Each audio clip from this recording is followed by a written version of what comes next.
ইলিশ মাছের নাম শুনলেই আমাদের প্রত্যেক বাঙালির জিভে জল আসবেই। আর তার ওপর যদি হয় ইলিশ পাতুরি, তাহলে তো আর কথাই নেই। চলুন তাহলে আমাদের সকলের প্রিয় ইলিশ পাতুরি বানানো যাক, একদম সাবেকি পদ্ধতিতে। এখানে আমি 5 পিস ইলিশ মাছ নিয়ে নিয়েছি। তাতে আমি নুন দিয়ে দিলাম, হলুদ দিয়ে দিলাম,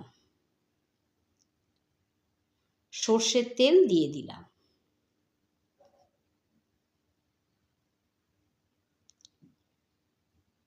এবার মাছগুলোর গায়ে নুন, হলুদ, সর্ষের তেল খুব ভালো করে মাখিয়ে নেব। প্রত্যেকটা মাছের গায়ে যেন ভালো করে হলুদ, নুন, সর্ষের তেল লাগে। এবার 10 মিনিট আমি এটা রেখে দেব।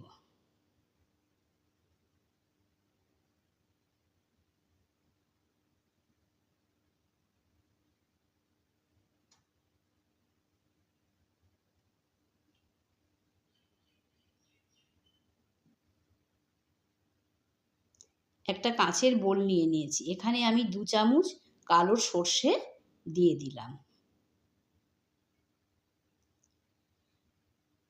2 চামচ আমি সাদা সর্ষে দিয়ে দিলাম,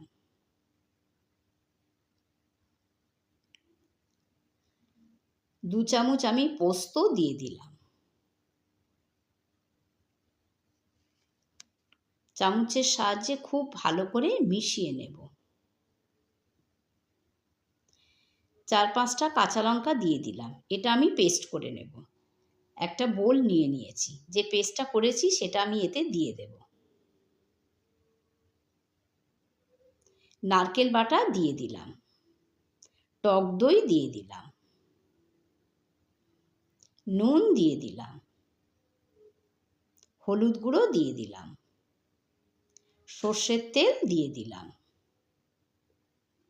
এবার খুব ভালো করে আমি মিশিয়ে নেব একটা চামচের সাহায্যে।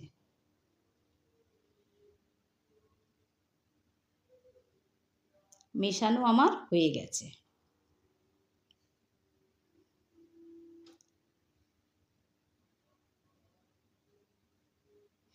এক পিস মাছ নিয়ে এই মিশ্রণের মধ্যে ভালো করে আমি ডুবিয়ে মেখে নেব, যাতে সমস্ত মিশ্রণটা লেগে যায়। এখানে একটা কলা পাতা নিয়ে নিয়েছি।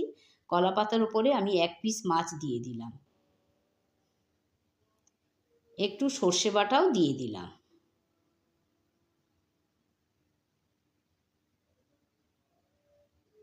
সাইড থেকে সর্ষে বাটা দিয়ে দিলাম। 2টো কাঁচা লঙ্কা এর ওপর আমি দিয়ে দিলাম। অল্প একটু সর্ষের তেল আমি দিয়ে দিলাম।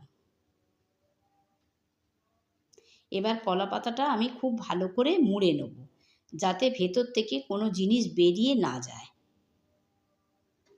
এইভাবে সোজা করে একটা সাইড থেকে মুড়ে নেব, আবার এটা ঘুরিয়ে উল্টো সাইড থেকে ওর মুখটা বন্ধ করে নেব। এবার একটা সুতোর সাহায্যে আমি ভালো করে বেঁধে নেব, যাতে এই কলা পাতাটা খুলে না যায়। এইভাবে ক্রস করে আমি বেঁধে নেব।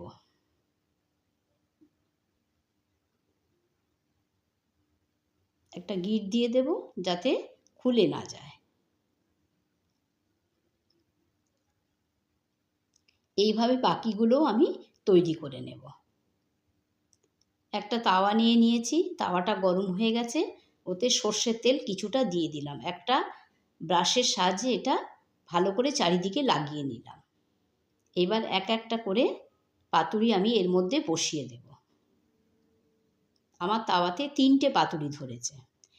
এবার আমি এটা ঢাকা দিয়ে 10 মিনিট লো ফ্লেমে হতে দেব।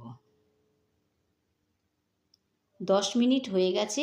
এবার আমি এটা উল্টে দেব। একটা সাইড হয়ে গেছে, আর একটা সাইড হতে দেব।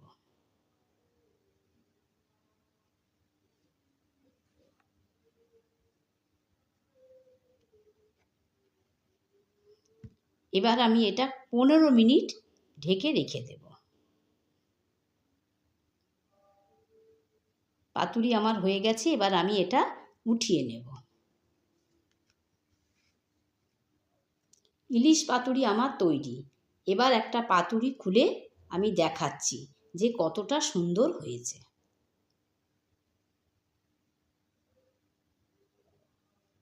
দেখুন কতটা সুন্দর হয়েছে। এবার গরম গরম ভাতের সঙ্গে পরিবেশন করুন ইলিশ পাতুরি।